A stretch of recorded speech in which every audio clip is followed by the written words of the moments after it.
You ask Tiger to solve. This deals with linear equations with one unknown. The final result is x equals negative 23/36. Let's solve it step by step. Simplify the expression. Multiply the fractions.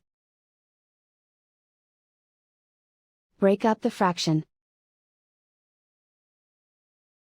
Simplify the fraction. Combine the fractions.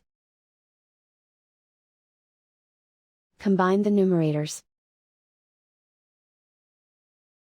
Group all constants on the right side of the equation.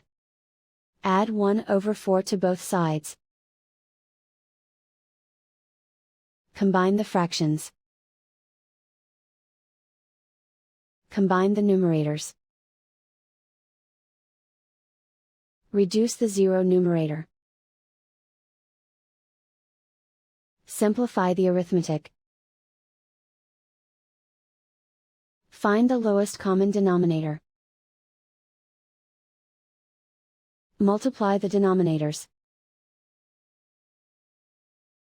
Multiply the numerators. Combine the fractions. Combine the numerators. And so the final result is x equals negative 23/36.